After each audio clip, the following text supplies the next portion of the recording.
हाँ जी। तो आप सोच रहे होंगे कि मैंने तो वादा किया था कि मैं आपको मदद करके दूंगा थ्योरी सब्जेक्ट्स में, तो मैं कैसे आ गया आपके पास एफआर की बातें करने के लिए। चलो, एफआर की बातें करने के लिए शायद मैं एलिजिबल इसलिए हूँ क्योंकि मेरे 71 मार्क्स आए थे। मैंने सिर्फ 90 मार्क्स का पेपर अटेम्प्ट किया था। मैंने बेवकूफ़ी में एक 10 नंबर का क्वेश्चन छोड़ दिया था। और ठीक है, तो अब मैं बात करता हूँ कि एफआर के पेपर को कैसे प्रिपेयर करना है। चलो, एफआर के पेपर में हम लोग बात करते हैं क्विक टिप्स की। क्विक टिप्स क्या है? सबसे पहली बात, एफआर का पेपर मैं एलिजिबल सिर्फ इसलिए नहीं हूँ कि मेरे मार्क्स अच्छे आए थे, मैं एलिजिबल इसलिए भी हूँ क्योंकि मुझे लगता है एफआर का पेपर जितना न्यूमेरिकल है उतना ही थियरी भी है। कैसे? हमें साइकोलॉजी समझनी पड़ेगी। इंस्टीट्यूट की साइकोलॉजी क्या है? इंस्टीट्यूट को पता है कहीं ना कहीं इंडेस अभी नए नए आए हैं, इंडस्ट्री को नहीं पता है। Industry is not familiar with the framework of Ind AS. Industry is not familiar with how the Ind AS has to be interpreted, how they have to be implemented and how they have to be taken into accounts. ठीक है, इसलिए वो institute से इसीलिए institute हमसे, student से ये expect करता है कि हमें कॉन्सेप्चुअल फ्रेमवर्क बहुत अच्छे से पता हो। सिर्फ बिजनेस कॉम्बिनेशन के क्वेश्चंस स्पीड में सॉल्व कर पाना, सिर्फ फाइनेंशियल इंस्ट्रूमेंट के क्वेश्चंस में शेड्यूल्स बना पाना, सिर्फ रेवेन्यू रिकॉग्निशन के क्वेश्चंस को अच्छे से सॉल्व कर पाना is not the litmus test to pass the exam. जिस अटेम्प्ट में फेल हुआ था, जिस अटेम्प्ट में मेरे 50 कुछ मार्क्स आए थे, 54 आई गेस, उस अटेम्प्ट में मैं सिर्फ बड़े बड़े चैप्टर्स पढ़ के गया था, हीरो बन के गया था और मैं फेल हुआ था। तो आपको क्या नहीं करना, आपको सिर्फ ABC कैटेगरी के हिसाब से नहीं चलना है। आपको ध्यान ये देना है, देखो ध्यान से देखो, अगर एफआर में ध्यान दोगे ना तो सी कैटेगरी में जो चैप्टर्स आते हैं वो कौन से हैं? वो सेगमेंट है, वो CSR है, वो IR रिपोर्टिंग, वो इंटीग्रेटेड रिपोर्टिंग वाला IR है, वो तुम्हारे जो आखिरी के टेल इंडेक्स, छोटे वाले इंडेक्स हैं, जो तुम्हारे इंटरम फाइनेंशियल रिपोर्टिंग वाले स्टैंडर्ड्स हैं, ये सारे हैं।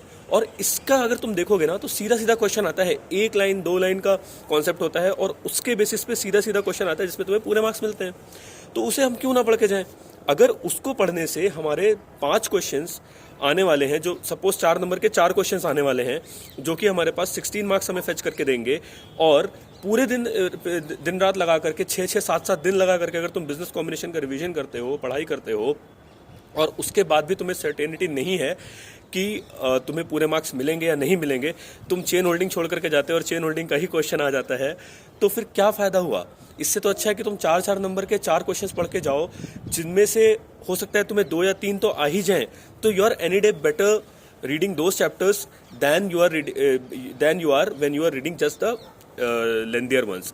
आई एम नो वे सजेस्टिंग कि तुम्हें वो चैप्टर्स नहीं पढ़ने। वो चैप्टर्स अगर नहीं पढ़ोगे, business combination, financial instrument, leases और रेवेन्यू, तब तो तुम्हारा बेड़ा गर्क होने ही वाला है। तब तो तुम्हें कोई भी नहीं बचा के देने वाला, क्योंकि तुम्हारी हालत खराब हो जाएगी पेपर देख करके।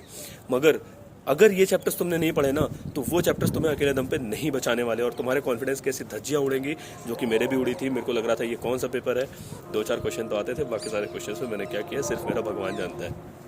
ठीक है, लेकिन इस बार ऐसा नहीं हुआ। इस बार I was so confident, when I saw the paper I was like the ball is in my court, I need to play it the way I use to play when I was practising the questions.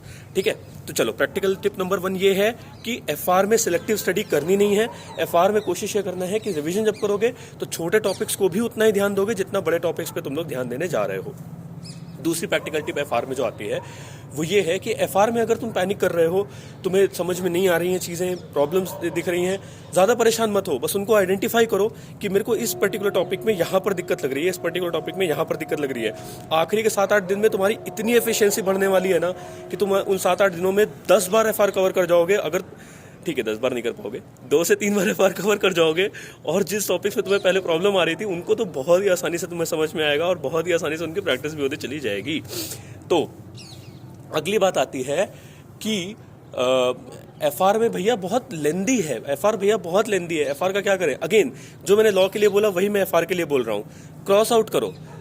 For example, revenue recognition का हम लोग index उठा लेते हैं, उसके अंदर बोलता है 5 स्टेप मॉडल।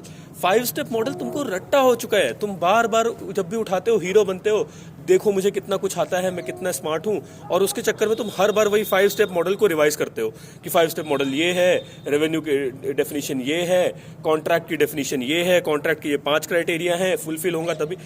क्यों टाइम वेस्ट कर रहे हो यार? आखिरी के टॉपिक्स को पकड़ो, तुम्हारे कंस्ट्रक्शन में जो रेवेन्यू रिकॉग्निशन है उसके कॉन्सेप्ट को पकड़ो, ठीक है। लीजेस में फॉर एग्जांपल तुम लोग बैठ करके दिन भर वही लीज का मॉडिफिकेशन करते रहते हो, सेल एंड लीज बैक कौन पड़ेगा उसका ध्यान दो, ठीक है। तो जो चीज़ें तुम्हारे खून में मिल चुकी हैं, जिनको तुम बहुत बार प्रैक्टिस कर चुके हो, ठीक है। मेरे को लगता है जो लीजेस में फॉर एग्जांपल आपका ये मॉडिफिकेशन अकाउंटिंग है, ये पूरा प्रेजेंट वैल्यू एन्युटी फैक्टर का तुम्हारा नॉलेज चेक कर रहा है, ठीक है। तो इसको तुम बार बार क्यों प्रैक्टिस कर रहे हो, इसमें क्यों बार बार पूरी टेबल बना रहे हो यार। प्रेजेंट वैल्यू एन्युटी फैक्टर का से मल्टीप्लाई करके एक लाइन में क्वेश्चन को सॉल्व करो ना। क्यों तुमको पूरे दो पेज में, चार पेज में क्वेश्चन को सॉल्व करना है। एक पेज में क्वेश्चन सॉल्व होता है मॉडिफिकेशन अकाउंटिंग का, ठीक है। अगर तुम्हें प्रॉब्लम है, प्रतीक जगाते सर के वीडियोस देखो, प्रतीक जगाते सर ने बहुत अच्छे से कवर कर रखा है उसको। क्यों उस पर टाइम वेस्ट करना है। मेरा बस यहाँ पर प्रॉब्लम ये है कि जो भी चैप्टर्स, जो भी सब्जेक्ट्स लंबे हैं, मैं ये नहीं कह रहा कि वो लंबे नहीं है, बिल्कुल है, लंबे हैं, लेकिन उनको छोटा करना हमारी प्रॉब्लम है। इंस्टीट्यूट तुम्हें छोटा करके नहीं देगा, इंस्टीट्यूट को तो पूरा करिकुलम डालना ही पड़ेगा। तुम्हें क्या करना पड़ेगा, तुम्हें उनको छोटा करना पड़ेगा। जिन टॉपिक्स के साथ तुम कंफर्टेबल हो गए उन्हें हटाओ, उन्हें अपने सीन में से बाहर करो और आगे बढ़ो, दूसरी चीज़ों पर ध्यान देना शुरू करो, ठीक है। एफआर शायद थोड़ा लंबा वीडियो बनेगा। एफआर का अगला जो प्रैक्टिकल टिप आता है वो ये है कि एफआर, ये अगेन एग्जाम पेपर कैसे लिखना है उसके ऊपर भी शायद ये कवर करूंगा।